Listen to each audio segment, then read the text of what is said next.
She is Julie Nichols, and she will give us lecture about Aceh Method, about something, how to document vernacular. Well, I think Naufal, our moderator, will lead us to the further events. So, shall we start, Naufal? So, Okay, yeah. now, Is please, my voice it's clear? yours. Yeah. Yeah. Okay, Okay. yeah. Thank you so much, Ibu Rini and Pak Toga, for allowing me to be a moderator in this talk, in this webinar. Uh, Before we start the presentations, and in order to avoid any disturbance during the presentation, I would like to ask you to set the mode of your microphone into mute. Okay, yeah. Thank you. Hello everyone, good afternoon, and Assalamualaikum warahmatullahi wabarakatuh. First of all, I would like to welcome you all to the Vernacular Architecture webinar with the topic, the Aceh Method as a mode of seeing vernacular architecture. This webinar is brought to you by 2020 Visiting Professorship programs and also the Department of Architecture, Faculty of Engineering, University of Indonesia, and also part of Vernacular Architecture class at Department of Architecture, Universitas Indonesia. Okay, and in this occasion, we shall have outstanding presentations from our speaker, Dr. Julie Nichols. Hello, Ibu Julie. Good evening. Hello. Thank you for your time. Even though it's almost late night in Adelaide, right? 8 p.m., isn't it? For old people like me, it's late. Yeah. Yeah, probably next time we can do another versions like late night from our place and early morning from your place, probably. Yeah, we I'm really you. appreciate your time. Thank you. Thank Dr. Julie Nichols is a lecturer in architecture and sustainable design program at University of South Australia. Her main research interests link the field of urban history and theory, urban cartography, and urban design through drawings and representations practice.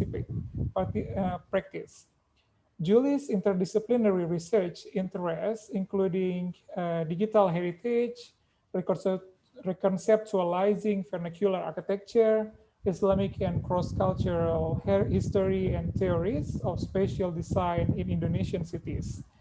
These perspectives are evident in her current research project in Indonesia and Australia around post-disaster reconstructions of built cultural heritage sites, achieve archive management, and heritage tourism. Julie is the founder of Vernacular Knowledge Research Group, VKRG, which established in 7 July 2017. Please correct me if I'm wrong, because I found this from UniSA website. This, yeah, Oh, that's all good. Thank that's all good. Okay, yeah.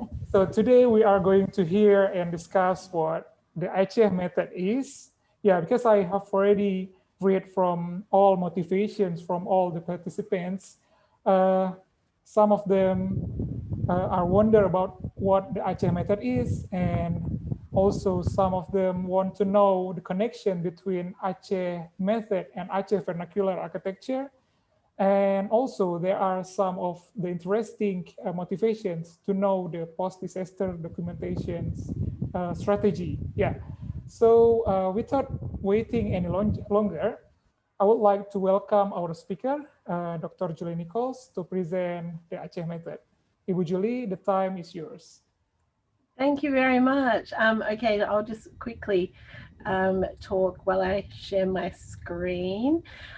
Thanks so much for that very kind introduction, Nafal, and thank you to my lovely colleagues at University of Indonesia, and I believe some Unshia people are present as well, some of the students perhaps.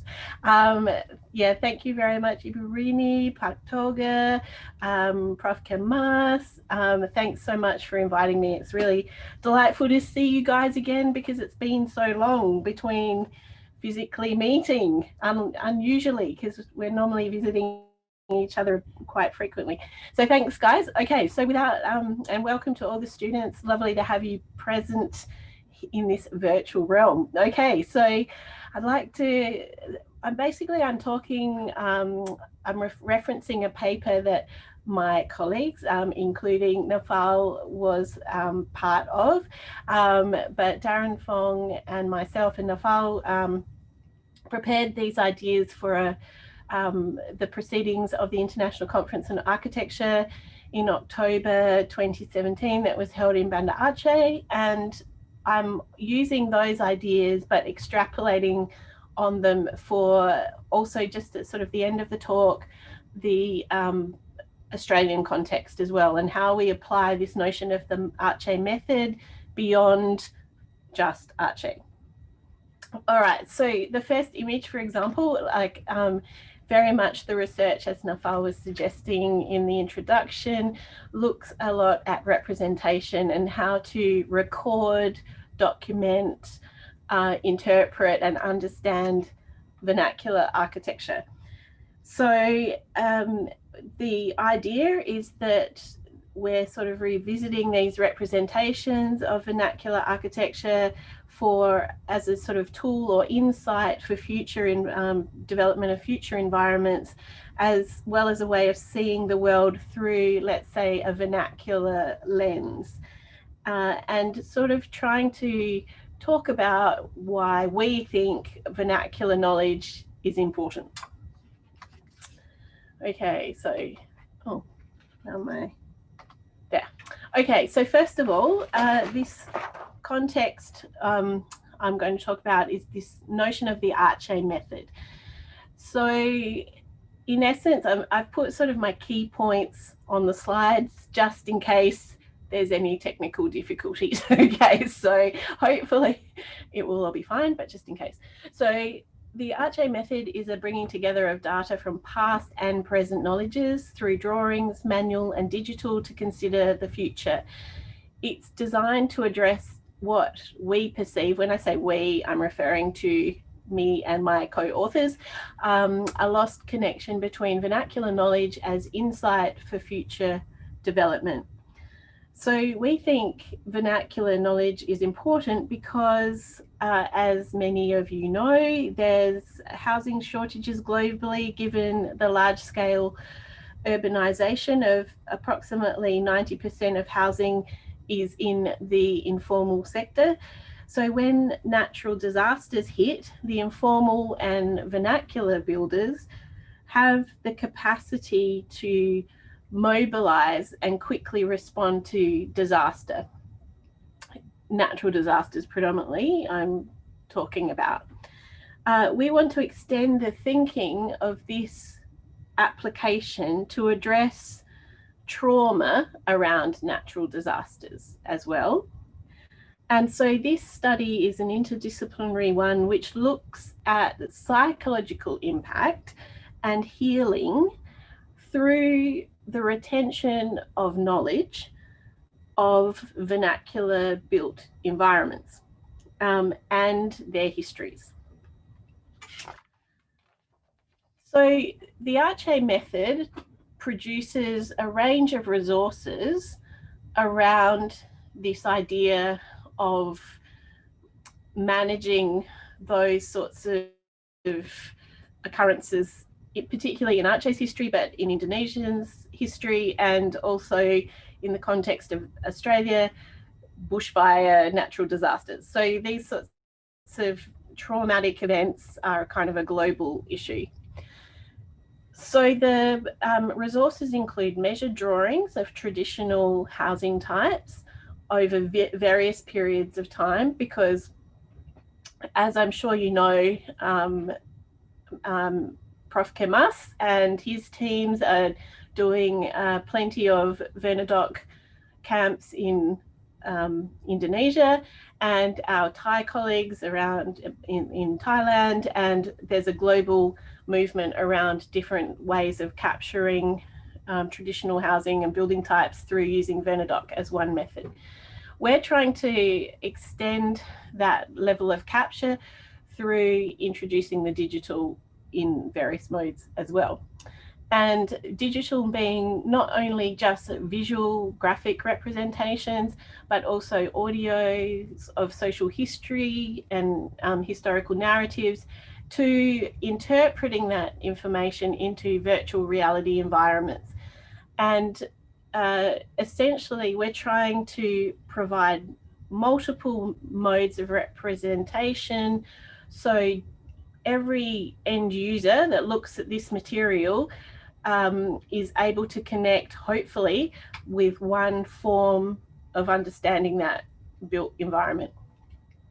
And the main idea is an attempt at capturing the lived experience of the everyday. So nothing, no high-end architecture, but just everyday environments.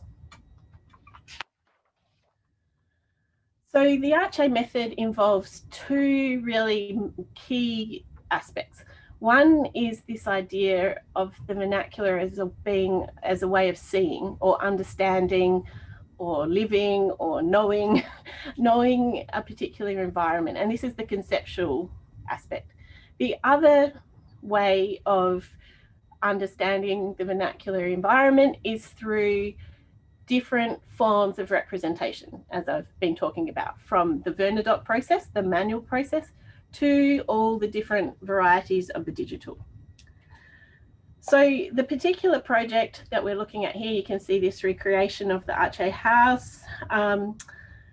It's involving looking at built cultural heritage at risk in Aceh, and this is where we started with our work in collaboration with University of Shakwala, University of Indonesia, who else? the Thais from the Thai Vernadoc crew. So there was a big international contingent that came together on this particular site.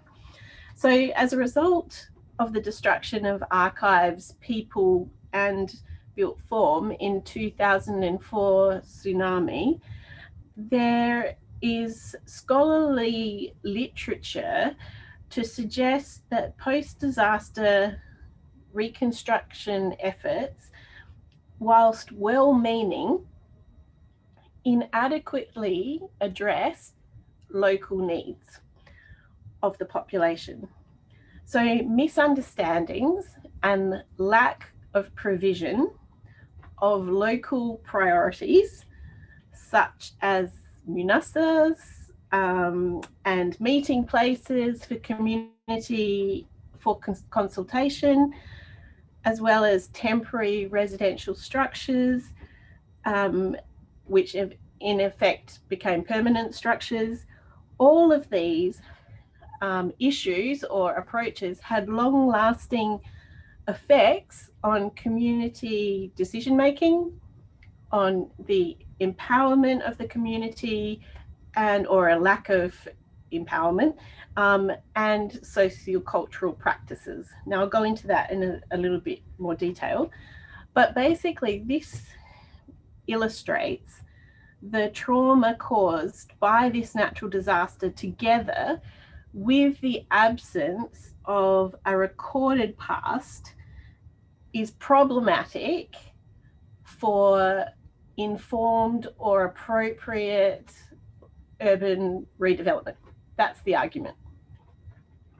So our project is working towards the objectives of, firstly, reinstatement of an archive for drawings of local buildings, capturing social histories, and dissemination of this to a global audience, because we feel that it's really important for the broader global community to understand what, in this particular case, Aceh was going through and the Acehnese population was going through.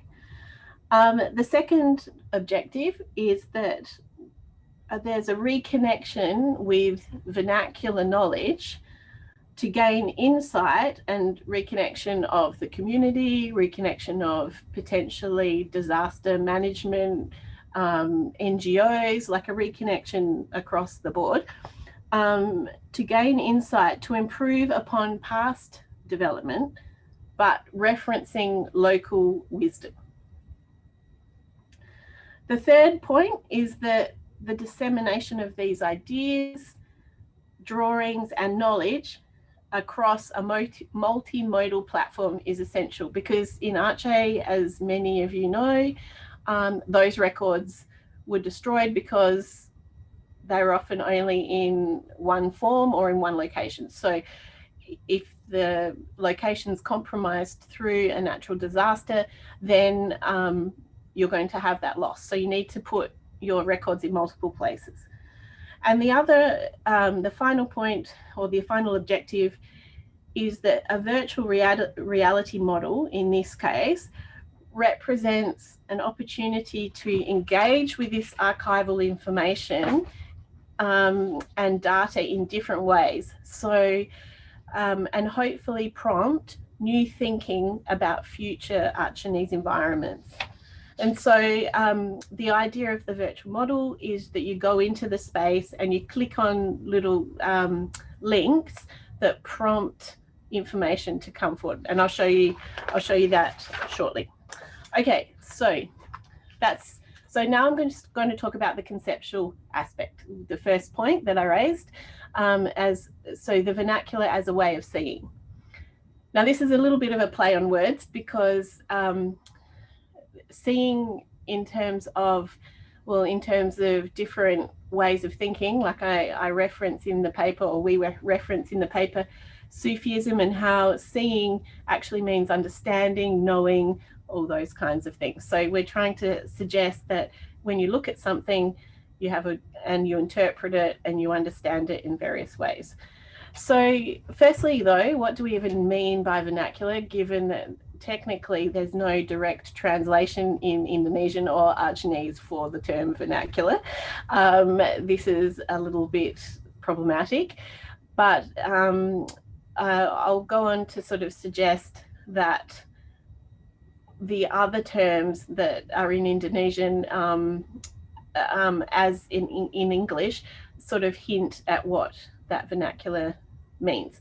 So it's a Latin term. Its roots, Latin roots, suggest native, connected to place, something that's unique, produced locally, without being imported from somewhere else. And in the case of vernacular architecture, it is buildings that have not been designed by architects. And in discourse, in scholarly discourse, it is implied it's a way of knowing, and often in opposition to the modern. So if it's vernacular, it means that it's traditional, not modern. But we don't believe, my colleagues and I, that is actually the case. So, okay, so what do we mean by tradition then? So I've used two definitions from three very established scholars. One is Yi Futuan, he's of Chinese origin, but pretty much spent most of his life in America. He says tradition is a product of the absence of choice, based on constraints of geography, climate, and belief systems. Now, this is, contested definitions, but I'll still go on to say that Paul Oliver, originally from Oxford Brookes, he's now passed away, and he says he's sort of seen as the sort of father of vernacular in the UK at least.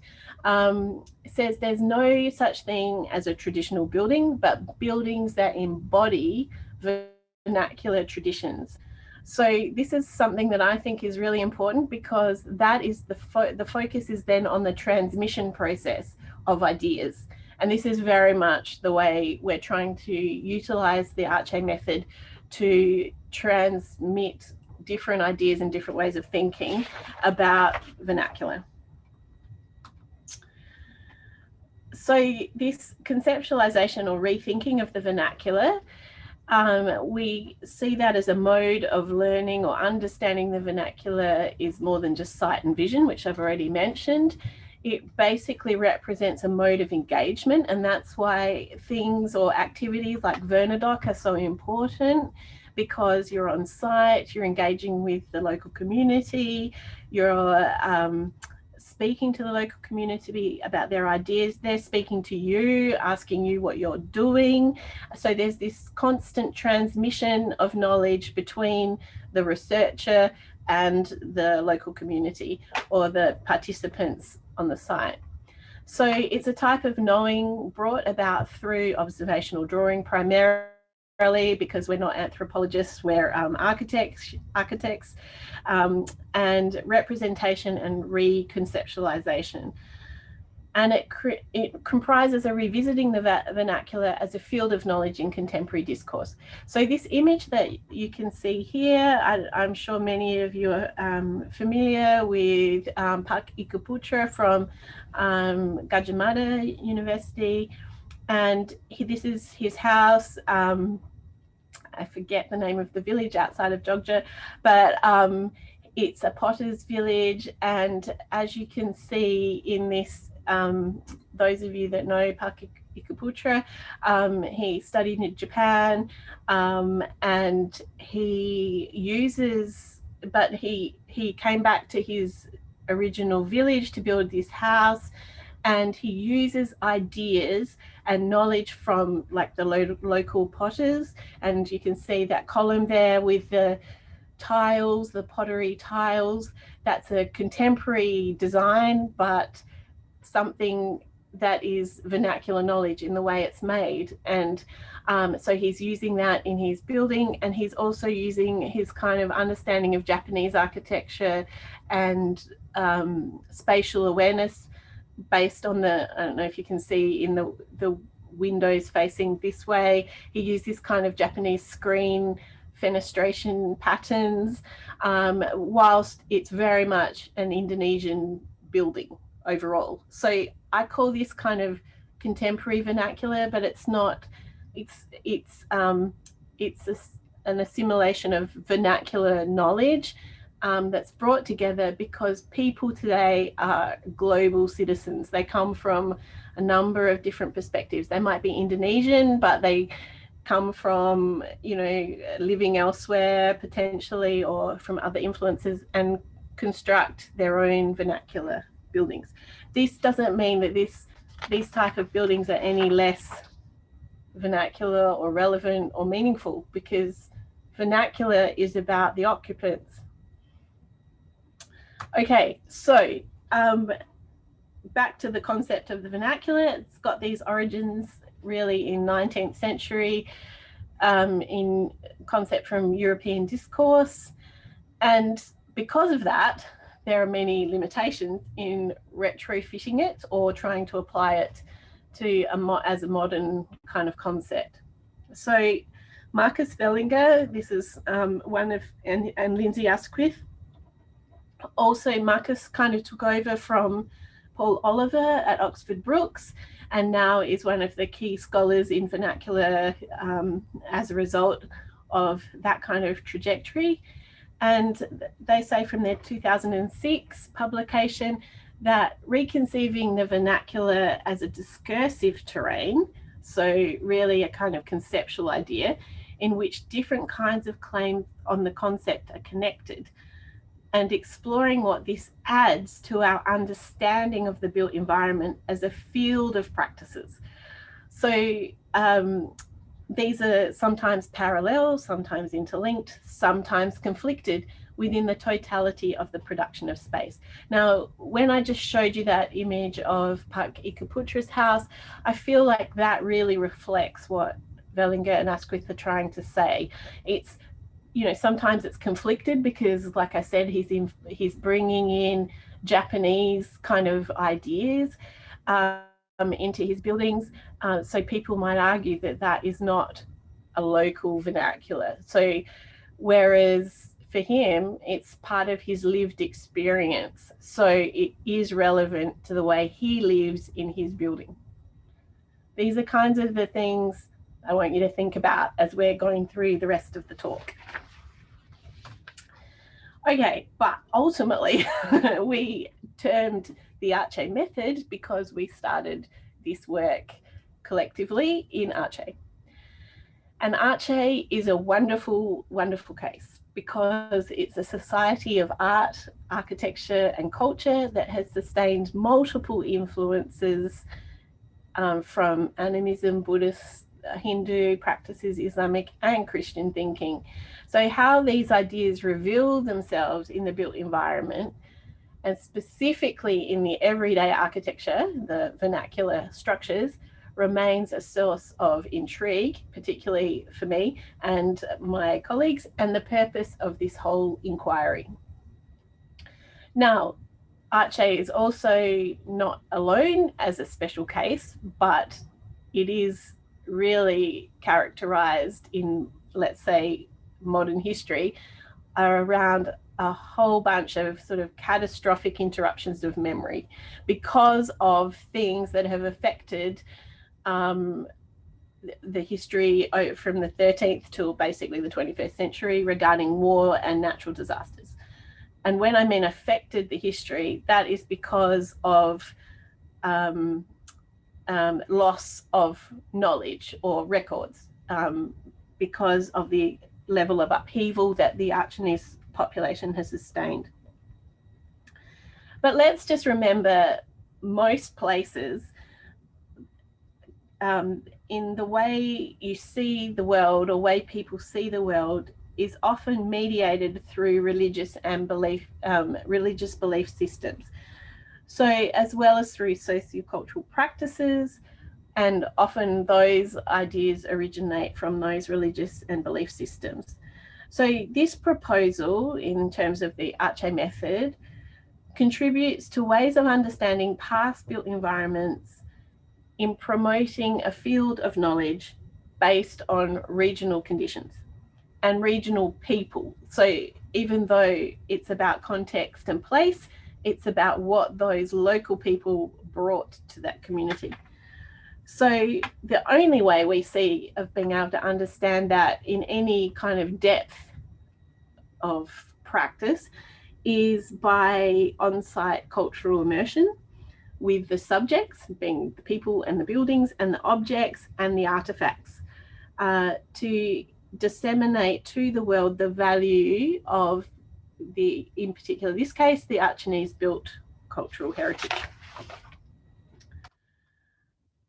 So we see this as really important because if we don't acknowledge this really rich history in the vernacular understanding of Acehnese buildings, we are denying the local people of historical memory of their lived environment and those proud associations with vernacular knowledge which affected or prompted their house designs and the village arrangement related to ancestral roots which may predate 13th century, which is when Islam came to the region.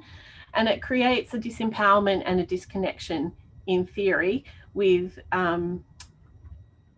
people from other roots.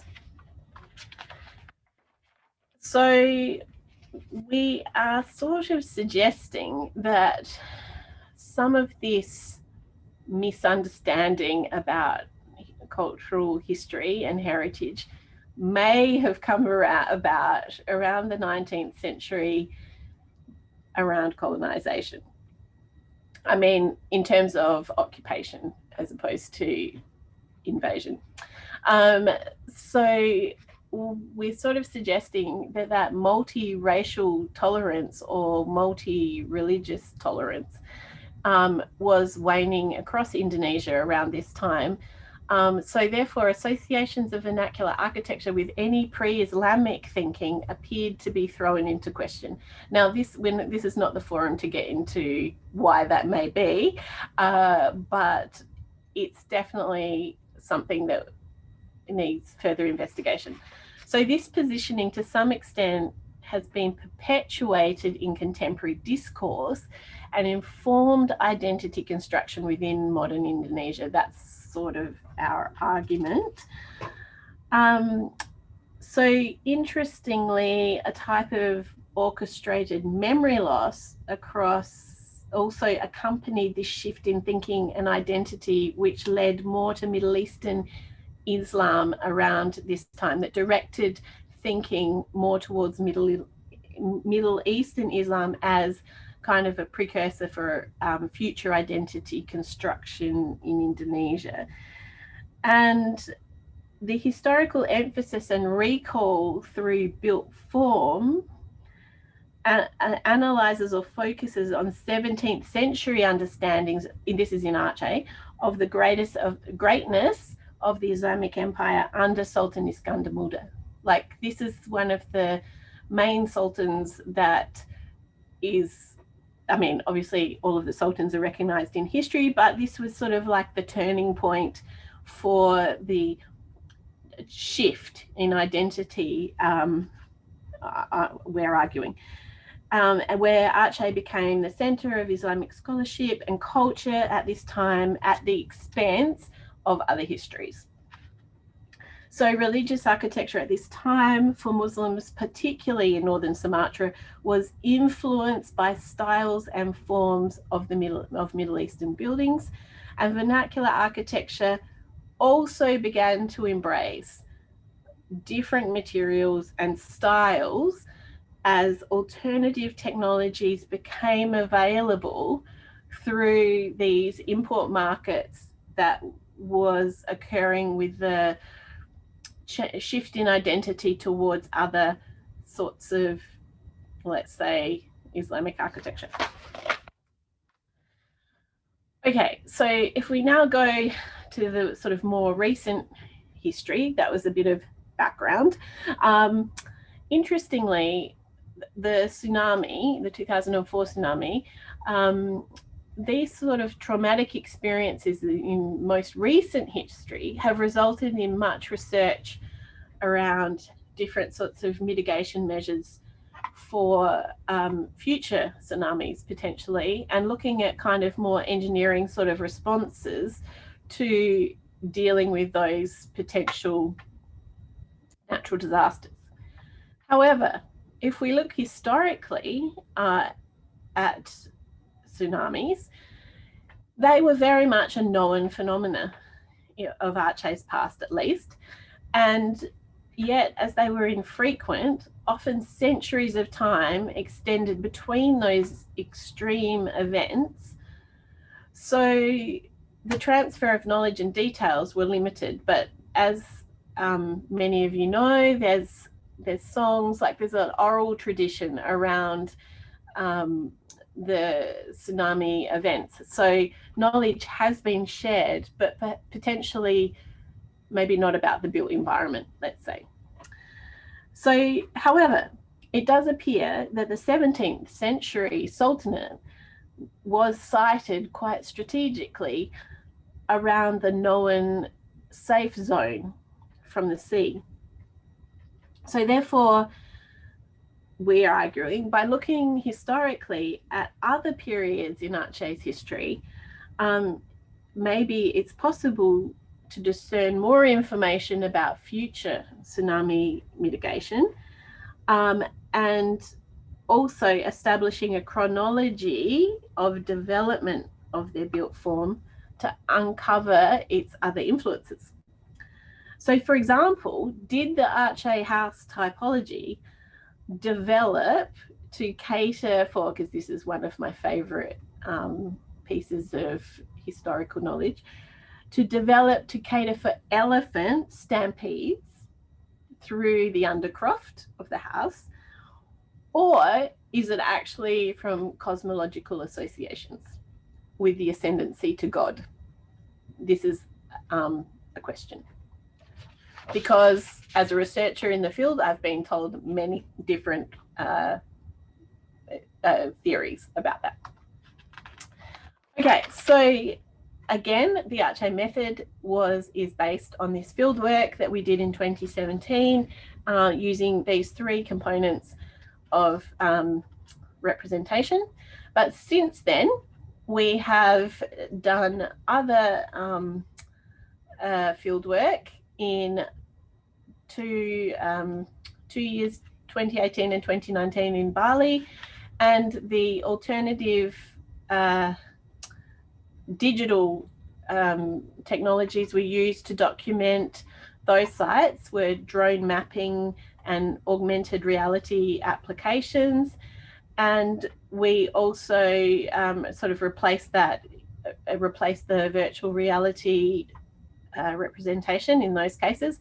And this year we looked, in the Australian case, at laser scanning and again augmented reality with a HoloLens technology that we trialed. So I'll talk to you a bit about that near the end of the lecture. But first of all, just a quick recap on Vernadoc. I'm pretty sure the majority of you know the origins or the whole process of Vernadoc probably these days. Would I be correct in thinking that, Iburini? Most people would know about Vernadoc, yes. So I haven't really gone into much detail about that other than just remind you the acronym. It's an acronym for vernacular documentation, and its roots or the ideas behind Vernadoc comes from Markku Mattila's work that he established as a result of the Finnish practices from sort of the 1870s. I won't really dwell more on that, but it's definitely been a method that I think we collectively, between University of Indonesia, UNSA, UniSA, believe is a really amazing way to record and interpret the rich histories of vernacular architectural production in Indonesia. And it's also an opportunity to experiment with these forms of representation and test other ways of knowing or reading the significance and meanings behind those vernacular buildings. One way of doing that is what we did in Archae in this image here, was talking to the homeowners and the local builders to begin to understand how the building was constructed and why it's constructed in this way. Now, of course, because you guys come from really the epicenter of vernacular studies in Indonesia, you are very familiar with this process in terms of talking to the locals, going and camping out on site, and all of that. Like, I know I am preaching to the converted in that regard. But what I think is important to add to this is that digital reinterpretation of those ideas, and to keep testing those different methodologies around the comprehension of the ideas. So, like, for example, the virtual reality modeling that we did is one mode of testing those ideas, but to keep persisting with other mechanisms to test knowledge transfer. So, as you know, Vernadoc is very simple in its approach, using basic tools to measure and document a projection of a building or a streetscape. You're working collegially in small teams and looking at the construction of the building in detail. That, I have to say, when I look at the University of South Australia students, when we're working alongside the Indonesians, their technical knowledge of vernacular architecture and how it's put together is really challenged when we're on the site. Whereas I feel like, because the cultural context is more familiar for you guys, you've got a grasp of that a lot faster than my students. But doesn't matter, we're all learning. Okay,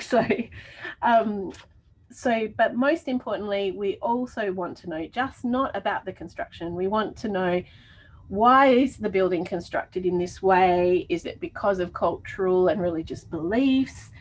Is the sizing based on the anatomy of the homeowner? Like, how many, palm or arm lengths, or is the proportion of the columns? And where is that decoration coming from? Is the decoration cultural or religious symbolism? Okay, so But most importantly, I think it's that process of being on site, immersed in site. And as you can see, our student here from UniSA was delighted to have this audience. It makes you feel, even if you're not doing it worthwhile task, it makes you feel like you are. So having that little audience, they're so cute. So I think the process is really informative in that regard. Okay, moving on to now the digital realm and the different modes that we've employed, firstly in Archae and then elsewhere, different options. So we use this device called the Gigapan, which is effectively just 360-degree photography. And it's this tripod mounted device. And what's important about the process is it captures the environment in a lot of detail. So 350 to 500 megapixels per image, which is huge from a storage point of view. We have to store everything is in the cloud, but it is the amount of detail, and you are able to scale off these photographs to achieve, you know, a so-called reality.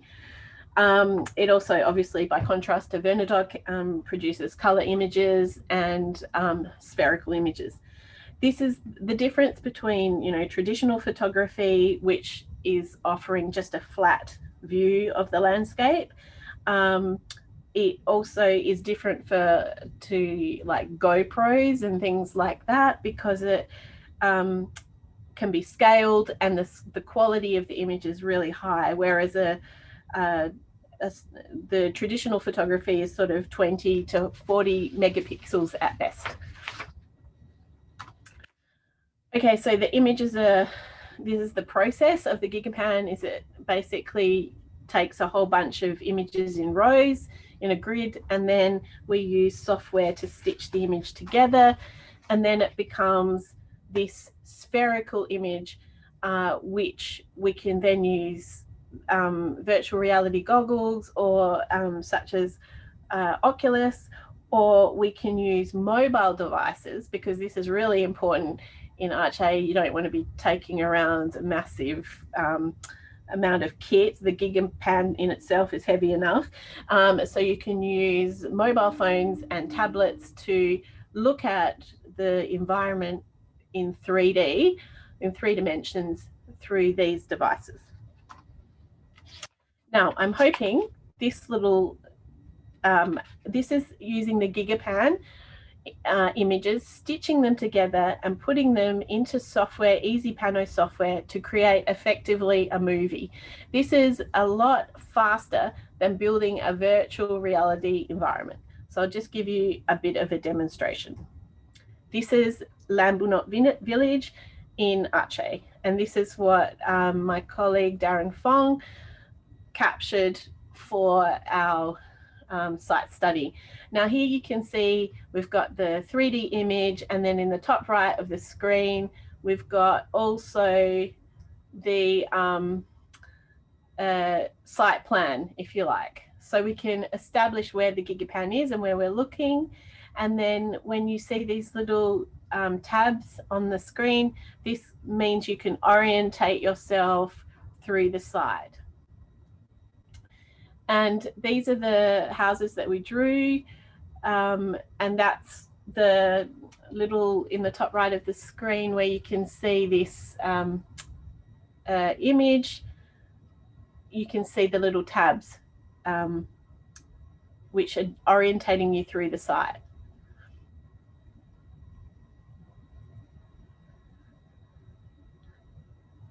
So this is a way of just showing another form of information. And then on some of these tabs, we've got our Vernadoc drawings. So giving another sort of form of representation. And this is what I'm talking about in terms of understanding an archival environment in 3D, because you've got the 3 dimensions and you're walking through the site, and when you see something of interest, and there's a tab there, like the red tab. You click on it and it brings up more information, or it brings up another direction to go forward into the video, or it brings up a drawing, or we haven't gone this far with this, but you could add the sound and the recordings of like the locals talking to us about their building. So yeah, this is just what we term a sort of multimodal form of representation. I think that's it. So I'll just put you guys back up here. Okay, so, oops. Okay, so just trying to move the image, the individuals in the session around.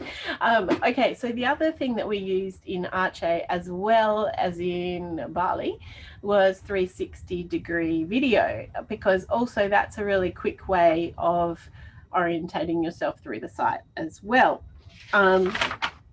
So, and then finally, and that's a really mobile way of doing it and fast. Then finally, this was a task we set one of our research assistants to build an Archae house. This is the Rumbia house, which was drawn by some of our students and some of the UI students and Unshia students.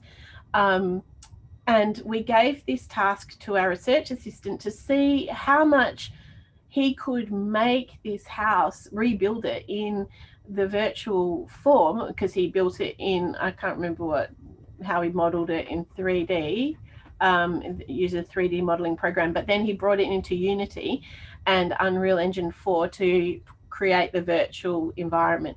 So, so basically a gaming engine. So, but he'd never been to Aceh. We wanted to see how realistic, or how he could use that information that we'd given him, like the recordings about, talking about the house, the Vernadoc drawings, the gigapans, all the information we collated, to see how realistic, or how he could make it feel like it was an environment that we'd visited, or as when we come back to Australia, we could imagine that we were back in Aceh in this house.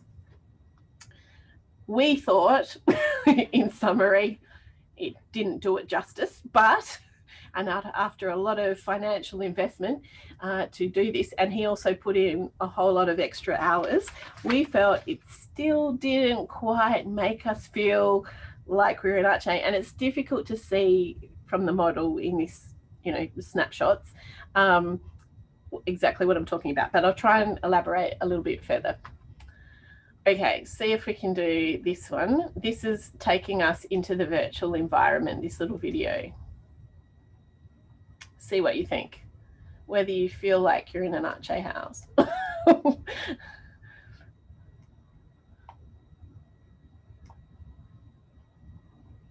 And apologies for the fast pace, and hopefully you're not getting seasick going through it.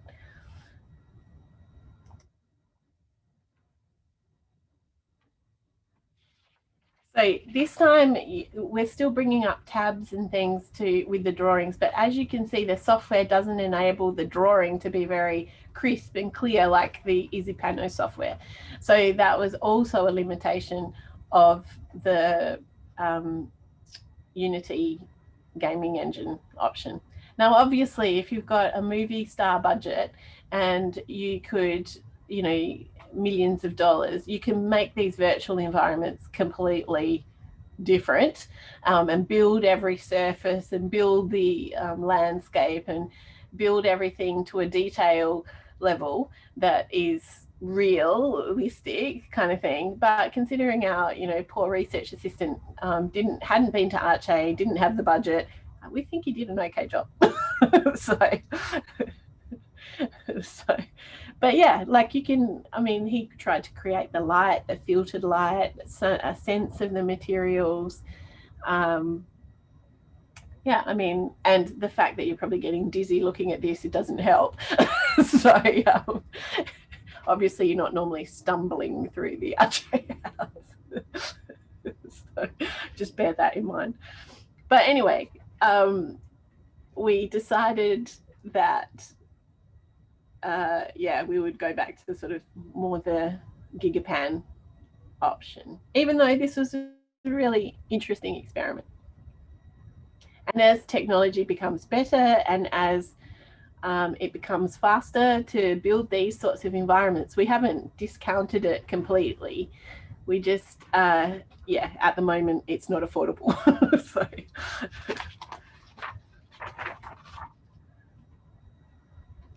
All right, so you kind of get the gist of that. All right, so okay, so now if we look at the still images, on the left we have the gigapan, so the photographic example of that environment, and on the right we have the model, the virtual reality model. Now, as you can see, it's quite different, but the only limitation of the gigapan is you can only see from one point wherever the camera was stationed, whereas in the virtual environment you can move around as though you're in from any perspective. So that's the only limitation. But also we wanted, like, this is really important to the whole kind of project, is that kind of emotional attachment, or that feeling as though you were in the space. So so this is why the virtual, in this sense, for me, because I have been there, lets me down. But it's a real balance between the factors of realism, of creating lighting, material, and three-dimensional form, as opposed to making the brain think you're there. Like, I think there's a balance between these ideas. But also, most importantly, that particular virtual reality building needed to be seen on Google Cardboard. Like, that was the requirement. You couldn't take some high-end computer, you know, to the middle of Archae or the village for the occupants to use that. We wanted to do it on a small mobile device. So all of these limitations, you know, mean that the model was what it was. Okay, now I'm going to quickly take you to Barra in South Australia. Quite a big shift from Indonesia and Aceh. Nonetheless, vernacular architecture from the 1840s.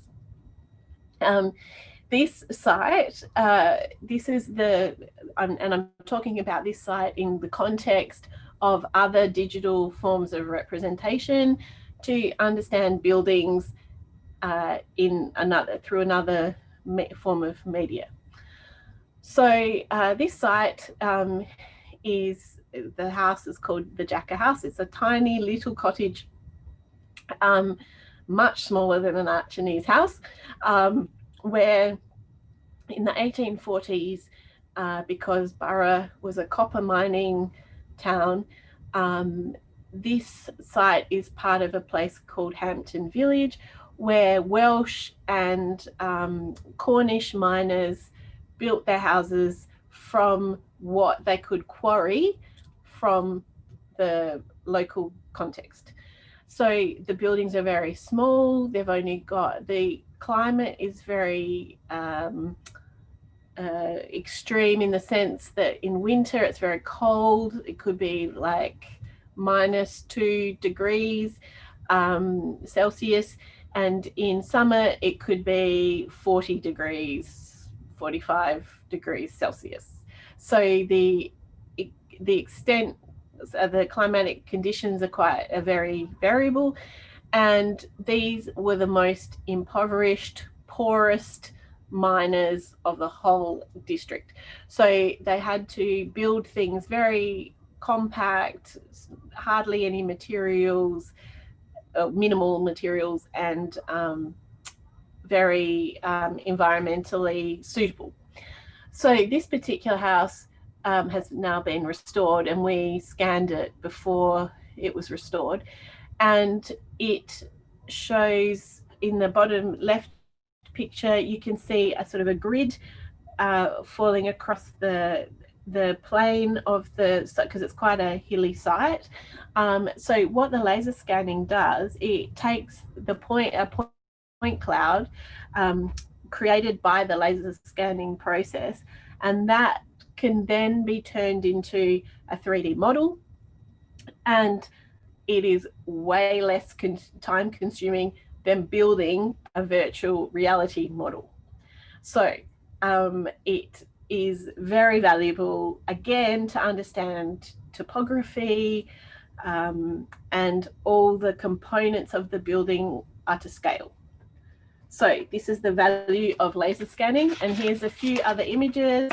These are this image shows the engine towers. This is what we drew in our borough of Vernadoc, but I'll show you that at another time. But these are all laser scans.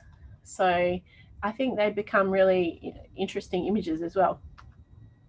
And then here, this is that Hampton Village site, where the other buildings you can see are ruins. And so we've scanned these sites for the local council who want to refurbish and reconstruct these sites, these buildings. Okay, now another form of digital representation is this. This is a case that one of our research students did in Bali. He drew, in the Balinese village that we drew, there was kind of contemporary vernacular, like you can see in the sort of left top image here.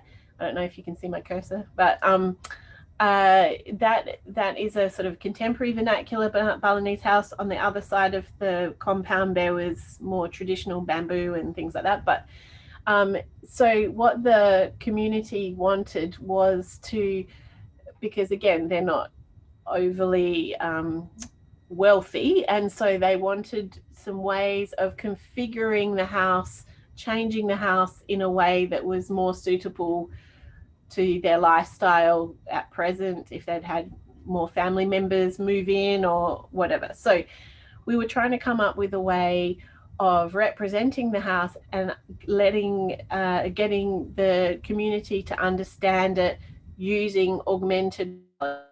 This is not a moving video this time, but this is from an application that we're testing. And what the application does is, see, we've used the Vernadoc drawing as a base, as to show the owners what they had before. And then Ben, the research assistant, has built a model of the reconfigured house, and that is augmented or placed over the top of Vernadoc drawing, and you can just put it on a surface in the house. So at this stage, the Balinese community could look at the building from over the top of the walls. Now, there's part of that application, if we just go back in this image here to the right, is you can actually hold it up on your phone and walk through the space as well. So the application was really good for the community to understand the changes to their space. So this is another take on the tool and how it can be used. Now back to Borough just quickly. Again, now the house I just showed you in Borough, the Jacka House, we now experimented with the idea of surfaces and how we could build different sorts of surface treatment and a model to populate the inside of the house. Okay, so look at this. This is using two technologies, the augmented reality application and something called the Hololens. I'm not sure if you guys have used these, but this is another research project. Now you can see in this image is these pieces of furniture are actually just mirages, not real. They're put into the space, augmented, just like that building we just saw of the Balinese vernacular. they will put into the space, and using the Hololens, which is some glasses, you can pick up the furniture and move it around. You can turn on the radio. So this is an interactive experience for potentially tourists or anyone that wants to use this house as an interactive experience. So this is quite appealing, particularly in if you've got kind of tourist heritage buildings that you don't want to populate because you haven't got any money. So it's just an interactive kind of tourist experience that you can change. So that's another idea that we're experimenting with, how to get outsiders to understand how a vernacular building might have worked in the past and capture that knowledge. Okay, so just to sort of summarize these different ideas. So I guess that, so basically, like with any research, it just raises more questions. So this project has raised these questions for us, and we're investigating. It's like, what are the limitations of these recording methods? What does it tell us about the vernacular, and how is it useful for the community and therefore important to record these things? These questions are central to an appreciation that the vernacular is dynamic. So meaning at any one time when we're doing any of this work, it needs to be understood by us and also other people, meaning the community, other people that are looking at this work, that this is just a moment in time. This is not this doesn't explain how vernacular works all the time. It's just a moment in time. So the vernacular is basically the result of intertwined influences for religious and political pasts. It is a process of continuation, evolution, adaptation, and records only. It represents a moment in time of its becoming, and however, in its capture through manual drawing, digital and oral representations, there's a lot of valuable lessons from the process. So it offers its own communities a way of seeing their lived spaces, whilst highlighting value of its significance to its owners. It's also, from an outsider's point of view, it helps another level of understanding. To ethnographers, it enables insight into seen and unseen conditions, so meaning things that we can see quite obviously, but if we are immersed in that environment, we understand things and how they work a little bit better than if we were looking at it just from a book. And we start to appreciate the community's everyday existence. It also invites a reconnection with the meanings of past knowledge systems, which in effect has led to its design. So these, we think, are really important aspects of the research. And so just to really, to sort of just conclude on these points, we believe that the study demonstrates this evolution of vernacular in society is often played out by competing factors, that it reveals trends at the expense of, it reveals some trends at the expense of other quieter histories, meaning that by doing these multiple processes of representation, you might learn different things than if you were just to observe it in one mode. The divergence of the narrative disenfranchises some members of the community with sort of a fragmented heritage, but the effects of such veiling complicates personal stories to degrees of erasure of memory, of identity, of connection to place and context. So we feel that by starting on this kind of methodology, using the Archae method, the study contributes to another version of history and celebrates what may be considered the micro narratives of Indonesian history. So yeah, that's sort of in summary the presentation. So thank you very much, and I'd love to take any questions if you have any. Okay. Okay, thank you very much, Julie, for your interesting talks. It is really interesting to see again all of those best Aceh Vernadoc drawings in your presentations. And also those 3D models and VR and also AR, yeah, the augmented reality. Yeah.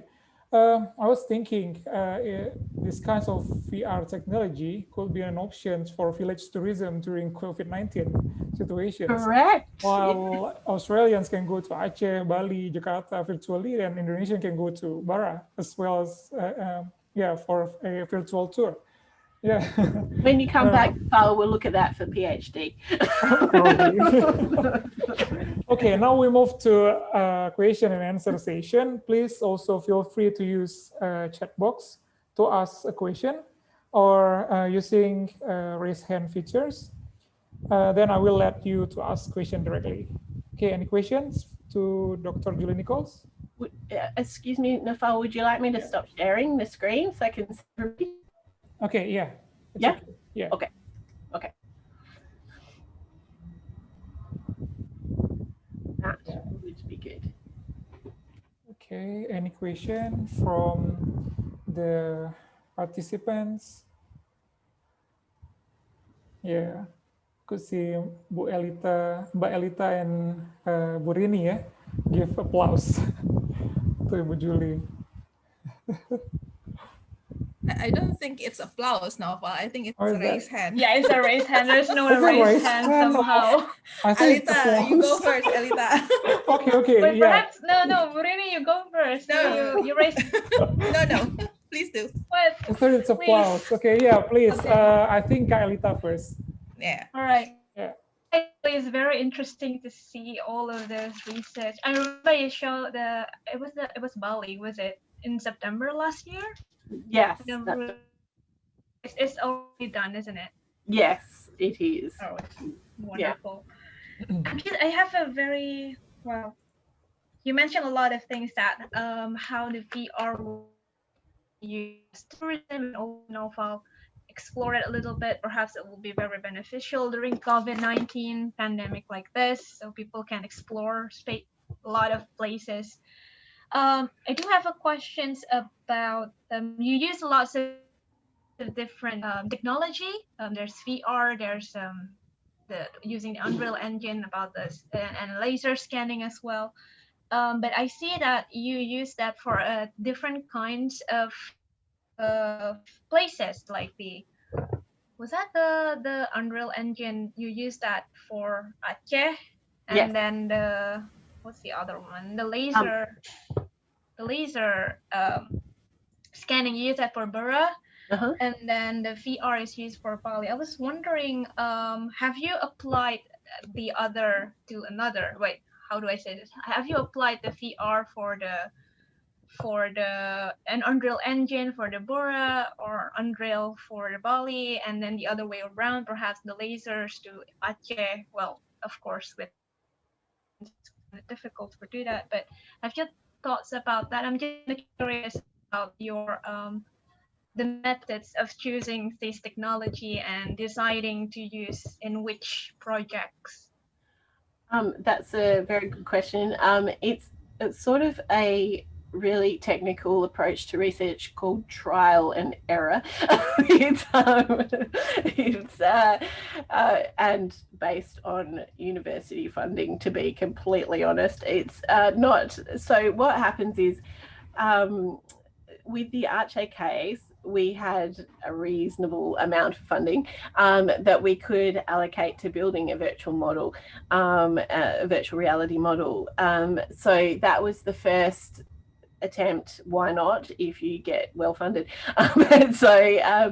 But then after that, we thought as I was mentioning in the talk, we thought the justification, despite being well funded or not, was not enough to do it again until the technology potentially became a bit better or more accessible, because there is no problem in terms of building a virtual reality scene using high-end computer power. But if we wanted to take it to a remote context, and in all of our work, in whatever context we're using, it's always remote. So even in Barra, where sadly, when I say remote, it's a regional township of about 1,000 people, and they've got mains power. It's not a problem. But surprisingly, you go out to Hampton Village, where I showed you the laser scans of, and you've got no phone reception. so that's the problem. So like I said, in an Acehnese village, you have a lot better phone reception, and you can use the 4G network. In Barra, it's terrible. So it's not even possible to do some of that stuff in regional Australia. Big country, spread, difficult to get those networks happening. So I mean, that sounds a little bit like I'm joking, but sadly I'm not. And so the limitations of access to technology in certain remote locations is a big factor. So yes, but that's also, sorry, Alida, I was just going to add, that's also why Vernadoc is really important. Yeah, it's true. Mm. Thank you very much. I do have another question. Can I have one question? Yes. Is that okay, Noval? Yeah, it's okay, Kak Rita. Oh yeah, thank you very much. No, I'm just curious, especially about, there's a lot of houses here, especially in the, I believe in Aceh is still it's a private residentials, isn't it? Yes. Aceh? Mm-hmm. And the Bali as well? Yes. I'm just curious. What about the borough? Is it still a residential area or? Sorry, it's just like we tried very hard to get access to local residences to draw them. Australians are not like Indonesians and friendly. Oh my gosh, you're recording this, aren't you? I remember this part. But I'm serious. Some people said they were keen for us to draw their houses, and then I came back and asked them again, and then they said no, we don't want you to. But also because then COVID happened, and so in a way it worked out that no one was in the buildings we were drawing. But since we did the drawings in Barra, now people said to us, "Why didn't you draw our houses?" They said no. so yeah. Oh, well, actually, my question is about the privacy for the homeowner, because if you're about to filming and recreate their interiors of their houses, would that be like, I don't know, invasions of their privacy somehow? I'm just curious about that one. That's absolutely the issue with the Australians, absolutely. Now, to be, I'm having a disclaimer here, because the negotiations around which houses to draw in Indonesia was a local university task. So Untitled negotiated with the Acehnese community, and in Bali, Udayana colleagues negotiated with those villages. So I guess also the kind of approach with Vernadoc is that it's always a kind of a local process of negotiation. The villagers want to participate or not. It is an invasion of privacy, and that has to be made known to participants of the drawing camp. I think that's my questions. That's all my questions. Thank you very much. Thanks, Alita. Yeah, thank you, Kak Alita. Now, Ibu Rini, please. Okay, thank you, Naufal. Well, Julie, your presentation is very interesting, and I learned a lot from your presentation. So, especially about the digitalizing the vernacular, the documentation. I think it's about time to utilize such technology to document our, whatever we have. I mean, especially in vernacular context, right?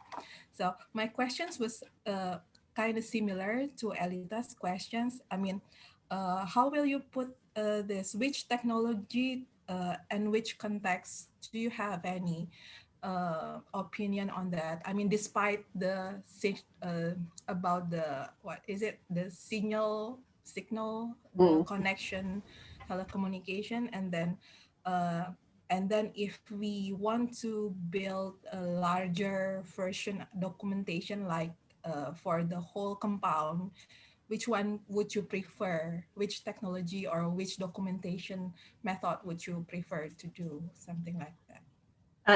Out of the digital ones. Both maybe. I don't know. Okay. I still think Vernadoc, obviously, because I'm a diehard Vernadoc promoter. So obviously I have to acknowledge my bias.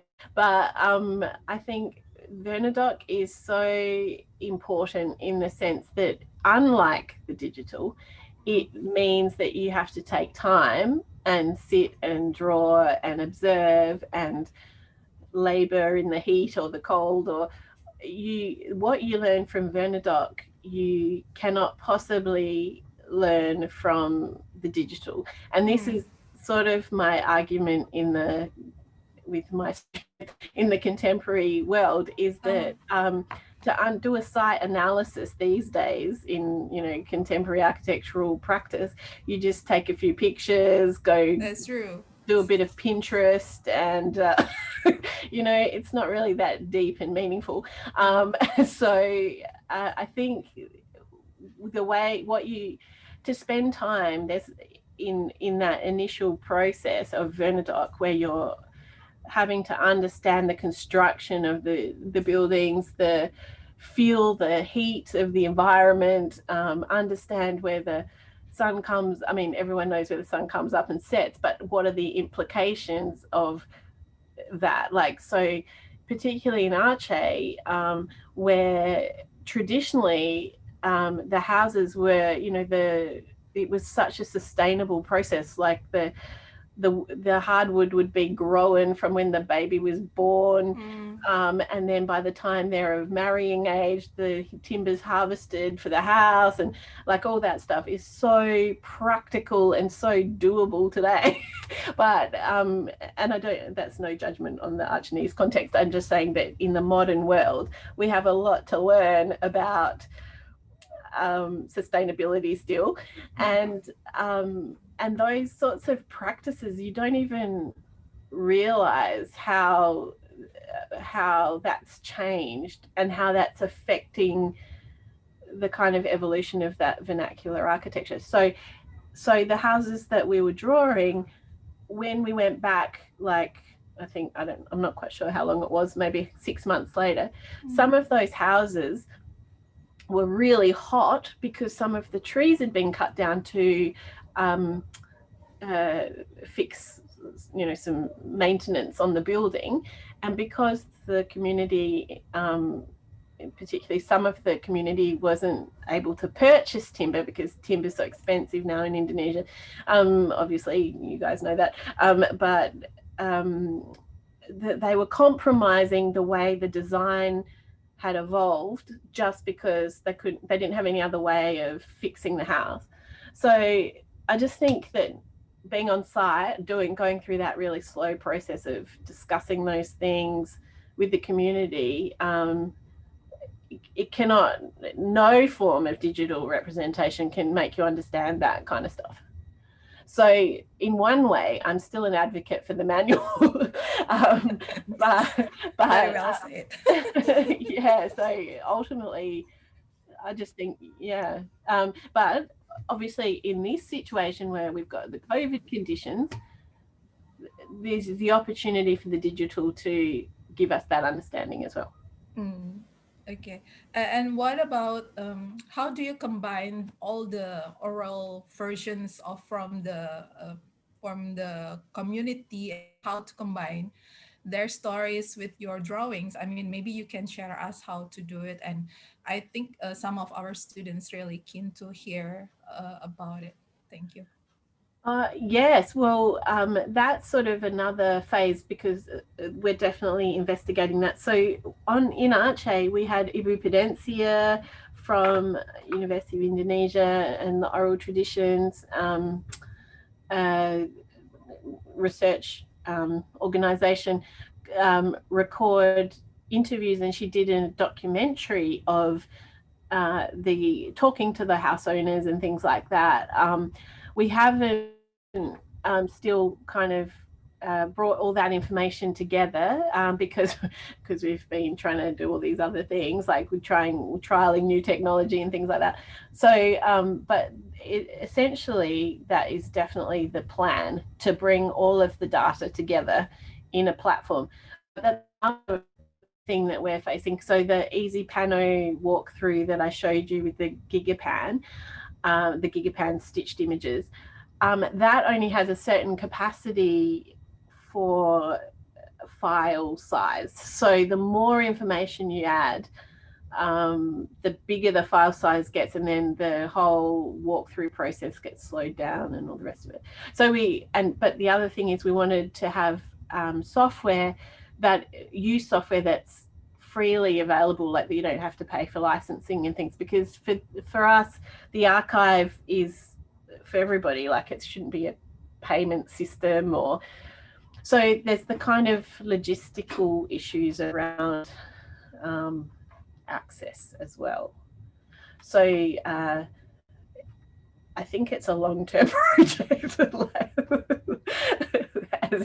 as with anything. So I'll be first to let you guys know as soon as we get there. So, Thank you, Julie. thank you, Rini. Okay, thank you, Ibu Rini. Is there any questions? Probably from the students. Yeah. Yeah. Is there any questions from the students before probably Ibu Rini or Pak Toga choose someone? Do you want to voluntarily ask questions or? Sorry, some of the students are very shy, Julie. Yeah, it's okay. If you want to ask questions in Indonesia, probably you can use chat box and then we can translate it to Ibu Julie. Yeah. Hopefully, it's only one or two, not too many. Will be an additional work for me. No, it's good practice for you. Yes, yeah, it's okay. Yeah, is there any questions? Probably if there is no question yet, I will ask the things that has already raised by Kak Elita before about the privacy aspect in the house that you did research in. Yeah, I mean the house that you did research, like the Bara house. Yeah. Because as far as I know, there is ethic applications in Australia.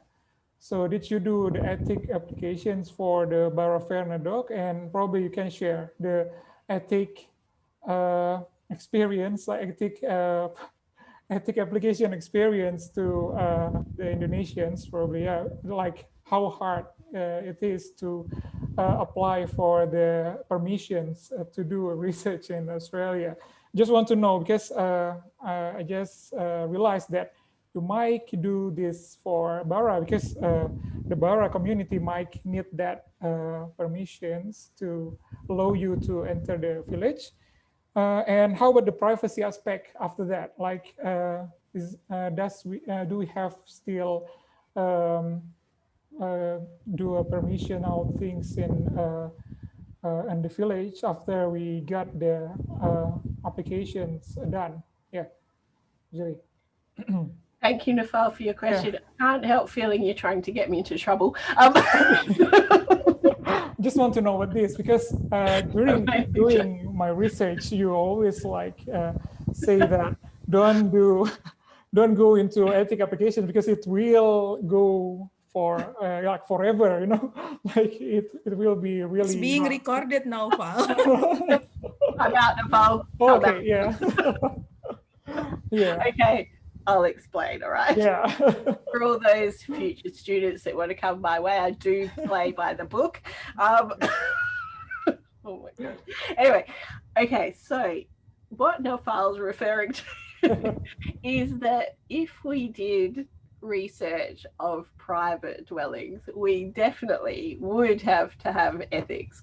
Um, Luckily, in this case, we you as I was explaining, we couldn't get access to the private dwellings anyway because people very changeable with their view on whether they wanted us to work on the house or not.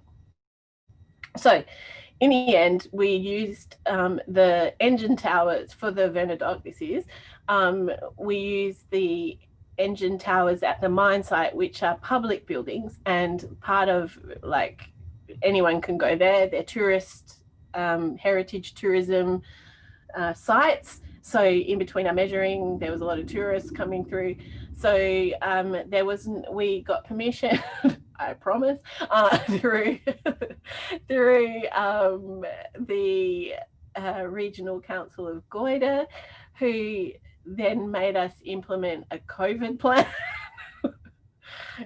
Yeah, it's a minefield. But we had to do quite a lot of, let's say, bureaucratic um, requirements to just access the sites during COVID. Not even like to do with ethics at all, because they're not owned by private people.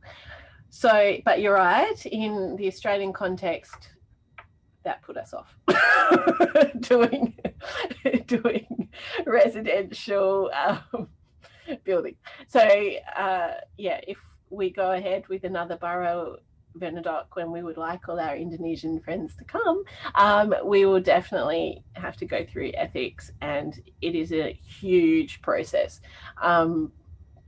Because of all those questions that Alida was mentioning about privacy, around dissemination of the material to a global audience, all those things, yeah, it's very complex.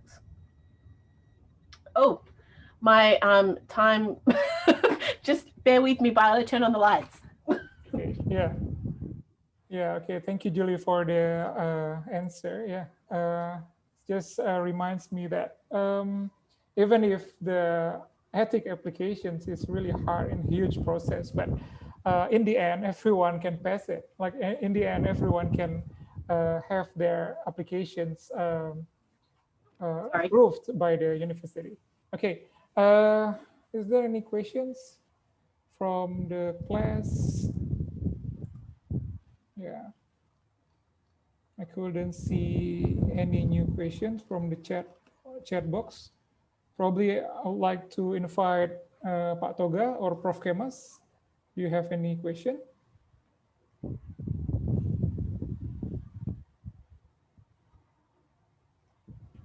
Okay. Can you hear me, Noah? Yeah, yeah. Okay. It is interesting that, with your presentation, Nichols. Um, now, I would like to know if it is possible that your students and our students, who annually, almost every year, they uh, they conduct what we call the excursions. What I mean that these 20 or 15 students of us, our students, they go to remote places, to these traditional community, and I thought maybe we can invite Australian students or your students to join in. They usually will be there, live with the people, and they do documentation, and it takes about 2 weeks when they have to gather all the data in that locations. So I think probably we can invite the Australian students to join. Thanks. That would be fantastic, Paktoga. Yes, I know you guys do your, I call it more like ethnographical kind of analysis because you guys, yeah, are really living in the village and. Or, do you recall the stories of Archae with the Australian students?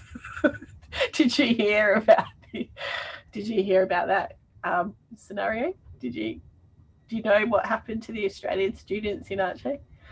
Pretty much out of 30, I think there was about 25. I think 22 got violently ill. So I am a little concerned about subjecting the villagers to us not very resilient Australians. I see. Okay.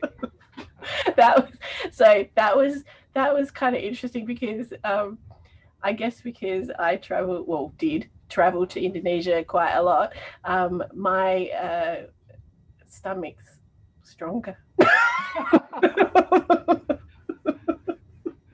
Spicy foods, yeah. I don't know. Anyway, no, Belly but belly, in all, sorry, belly belly. do you remember Nepal? It was Yes, everyone right. got belly belly in Bali, even it's in Bali. Yeah. So I love the idea of it, October. I love the idea of going into the village, but I just worry about the villagers I see. being exposed to us. The second Anyway, thing is that I do agree that when you said it is much better to use manually to gather data rather than using the digital. But as we know that the digital, especially the IE, is getting more advanced, and I believe that we cannot avoid that kind of technology in our life, even in education.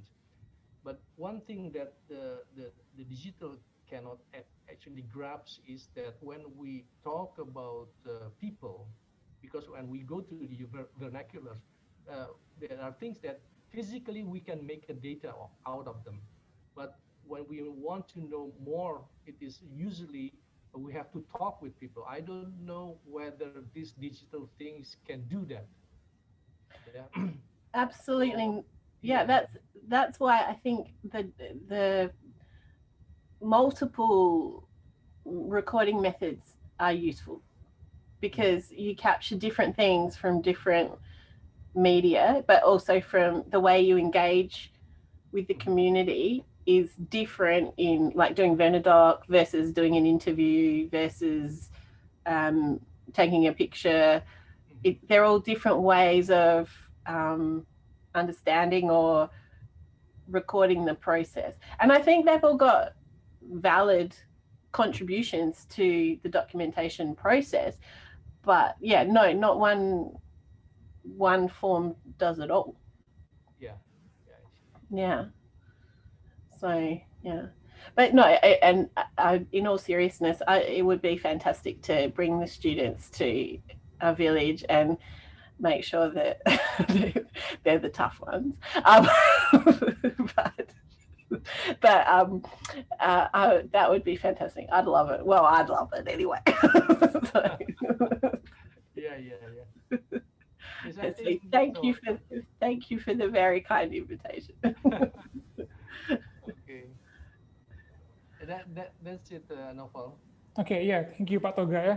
I think, Julie, some of the students that went to the Vernadoc are the tough one. Like, yeah, like some of the Bali team, yeah, they are the tough one, and they really love the process and the uh, the process when we went to the village and interacting to the villagers. Yeah, they really love it. They shared to us, the Indonesians, that they really enjoy the process of Vernadoc, especially the one with the villages when they went to the village and see what happened inside of the house itself. Oh, Well, yeah, absolutely. Yeah, it's yeah, it's such an amazing learning experience. Like having an insight into, and it's a privileged experience having an insight into, you know, other people's lives. Doesn't, you know, like, so yeah, I think they did really, all of the students, once they come come back, are raving about the Vernadoc experience. Yeah. So it's, yeah, I think it's very valuable. Okay. Yeah. And also, finally, I would like to let one another questions, if there is still One any. in chat box, Naufal. Okay. Okay. Or Yeah. two. Two questions, yeah, from Adli, Suma, and Brian Adinata. Yeah. The first one. Hello, Mrs. Julie. Yeah, my name is Adli Suma. Okay, from ethnic class. Yeah, from the presentations, there are many socio-cultural aspects that influence the dwelling, but there are also physical aspects like the tsunami that also influence the state dwelling in Aceh. Yeah, which aspect do you think influences more on the dwelling, and why? Thank you very much in advance. Yeah. So Thank it's about the seen and unseen things. Yeah. Yes. Now, this is a very interesting question, because this is where, and again, I'm an outsider, so I have a particular, I can't conclusively say it's one or the other. This is just an opinion, I guess. But what I would say about that is that, what I was trying to say about the tsunami is that because of the trauma around something so substantial, like an event where, you know, a huge proportion of the population loses family members, and it's such a traumatic event that the memory of what was before is obscured because of the trauma. Like, and all I can, this is nothing, like, this is a really poor example probably, but I'm just thinking, in Adelaide, where I live, it's quite common for a building to get knocked down in the middle of the night, and you'll go past that corner where that building was, and you'll think, what did that building look like? Like, and this is not a traumatic event in any sense. It's not trauma for me, other than if it's a heritage building, that is a little bit traumatic for me. But other than that, all I'm saying is that I can't imagine what it must be like in a situation where everything has changed. Like, you've lost family, you've lost the built environment, you've lost pretty much everything. And to recall what it was like before, or to recall the stories, everything is compromised. So I think the physical aspect of a natural disaster has huge implications. Equally, on cultural memory around what was there before, and dwelling processes, and potentially even you might associate that dwelling type with not being resilient enough to cope with future disasters or something like that. So basically, your memory is emotionally charged, and perhaps what is possible versus what is remembered is blurred. So yeah, so the physical aspects have a huge impact. Now, the socio-cultural conditions also may change as a result of that event. But what I was trying to say about, well, this is basically literature that I'm looking at that was by Yeni Ramaki, Patrick Daly, people that or Yenis Acehnese. Patrick has spent a lot of time researching Aceh post-tsunami. Researchers that are suggesting that when the NGOs came in and put in different dwelling types, like different physical designs versus the traditional Acehnese house, that totally changed the way the sociocultural conditions could play out. So, for example, I don't know, Nafal, you might want to help me with the terminology, but the Manasa, yeah. not like the the main Minasa, house. but the typology of the tradition of the new house post, you know, the small roomed on the ground. Okay, the BRR house or the Yeah. reconstructions of Aceh House. Yeah, that's the Yes, typology.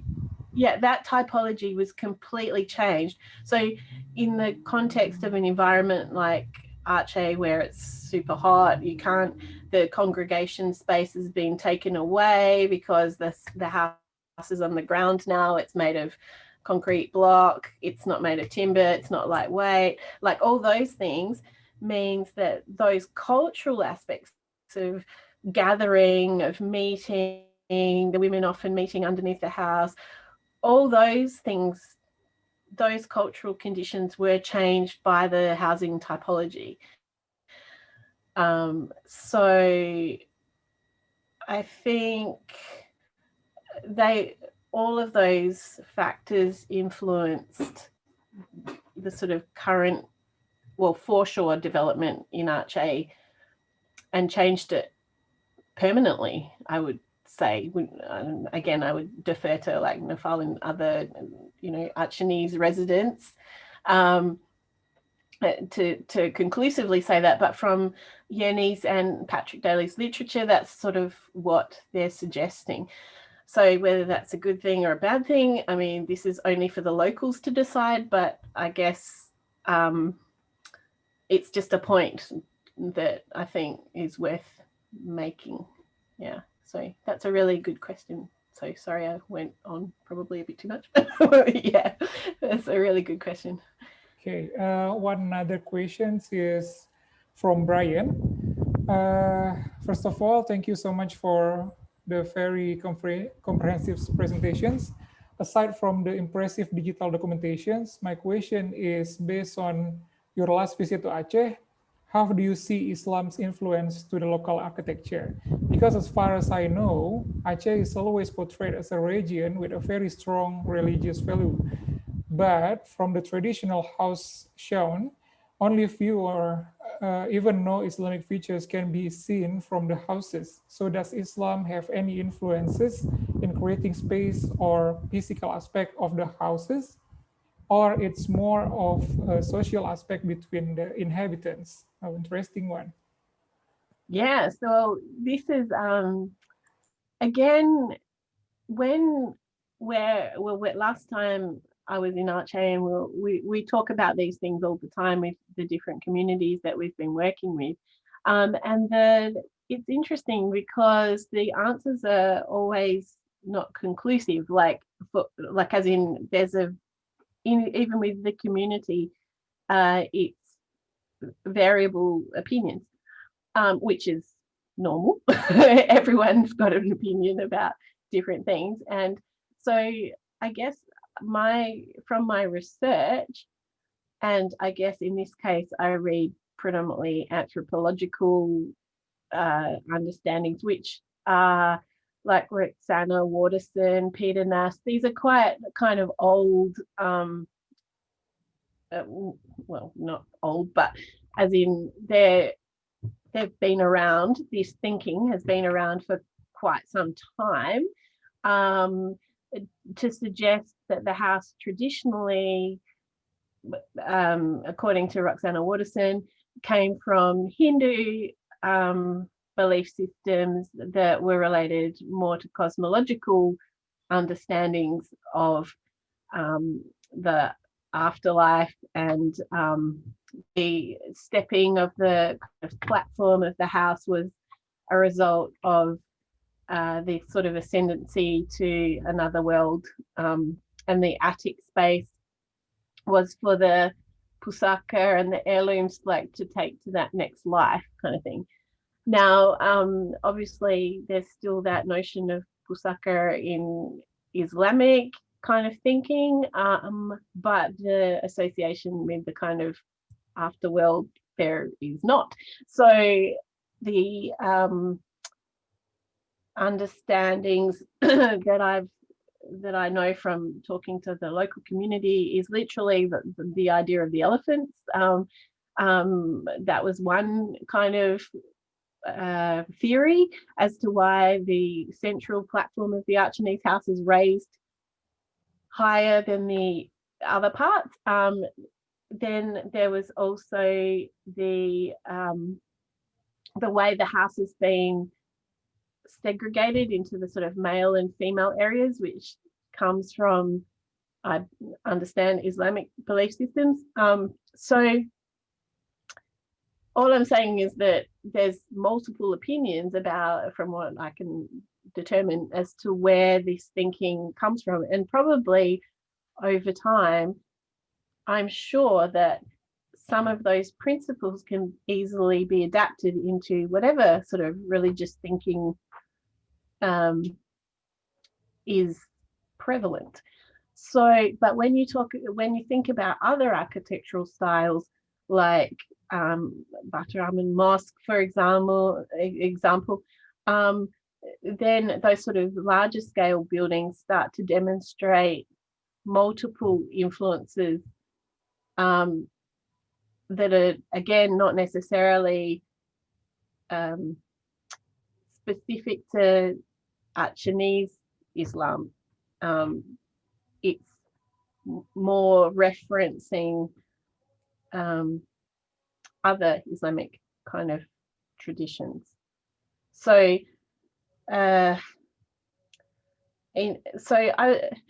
think this is the important thing about the intangible or the unseen ideas, is that thinking and how it changes over time is really interesting. And I think if there's no right or wrong there, like but the most important thing is, just like I was talking about with Paki Kaputra's house, is that the occupants make it suitable for their traditions or their religious thinking or their sociocultural practices. So I think that's what's the important thing. And I just think it's a fascinating story where it all comes from. It's just, and whether it's right or wrong is not really the point. The point is the house is made suitable for its occupants through their understanding of how they use it. And that's great. That's what we want to know, because we want houses that are suitable for their community. And as architects, we want to know that so that we can design them appropriately.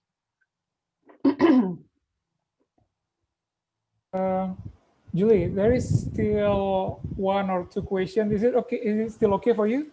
Because I think it's already 9:30 at your place. Is it still okay for you?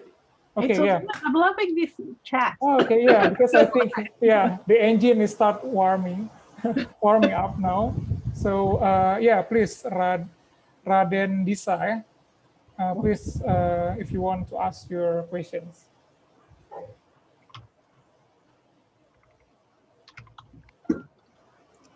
Hi, Miss Julie. Hi, Raden. My name is Disa.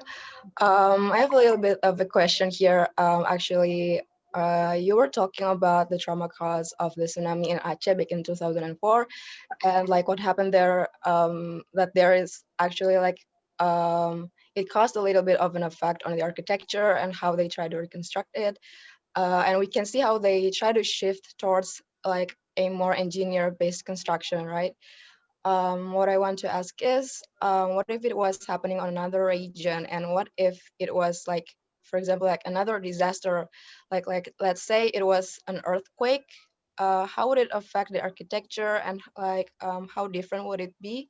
Because we were talking about the trauma and like probably the spirit of a place that like a sad place I'm just curious to actually like how big the effect of a trauma of a place or like a natural disaster is. Yeah, that's actually all. Thank you so much. Thank you very much for that question. Well, that's such an interesting question, because I've looked into this a little bit, not enough. But this notion of trauma, according to some research, is it becomes generational. Like that trauma can be transferred, particularly if a woman is pregnant or something with a child and suffers that sort of emotional trauma. It can be, it's sort of like post-traumatic stress disorder can be passed down through the generations.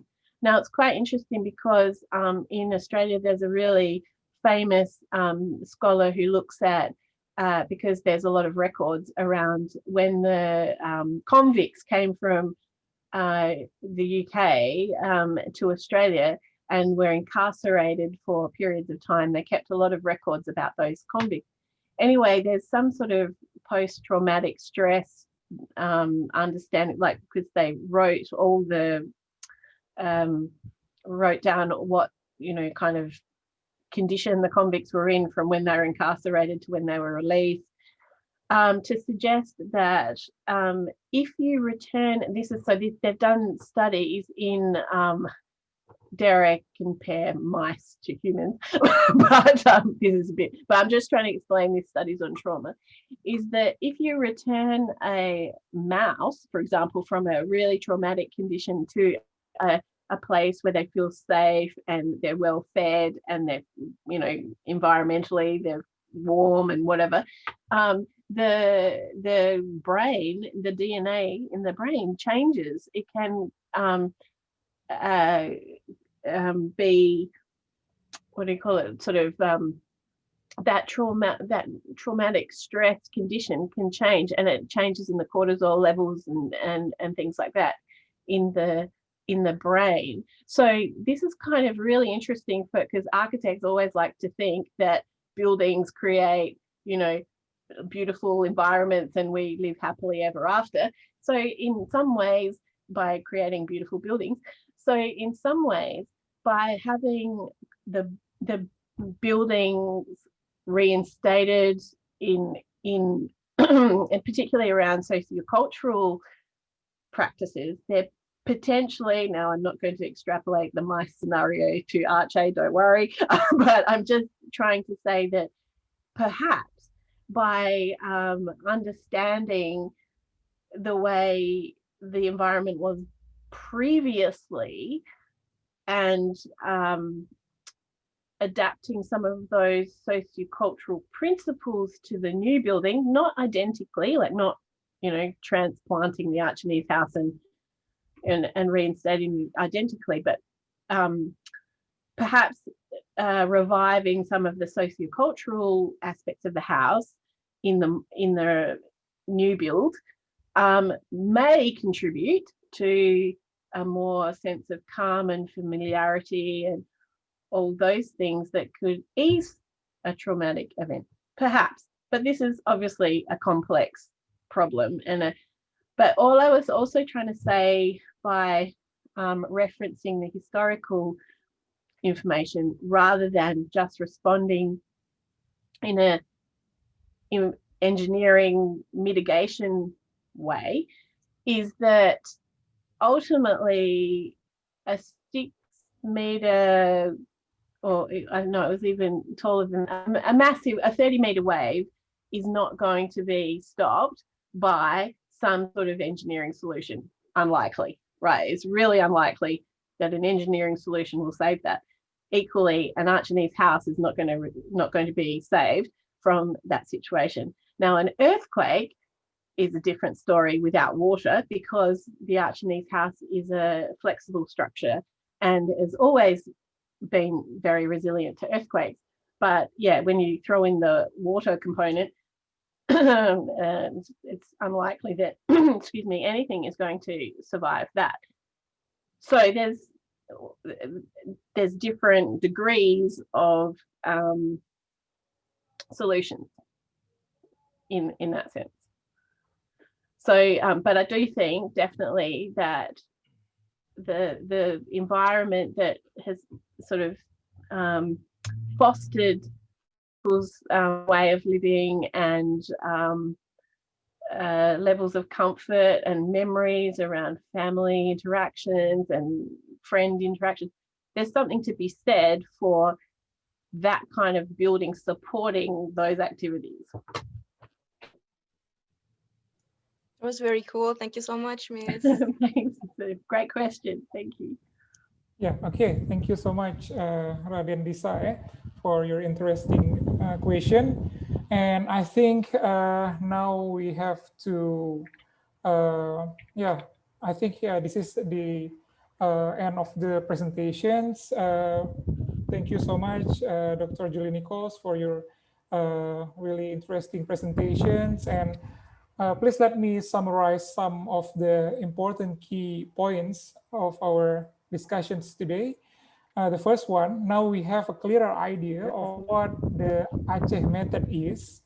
The Aceh method includes seen and unseen, includes tangible and intangible aspects, together with drawn research outcomes, will ultimately inform and interact with digital records.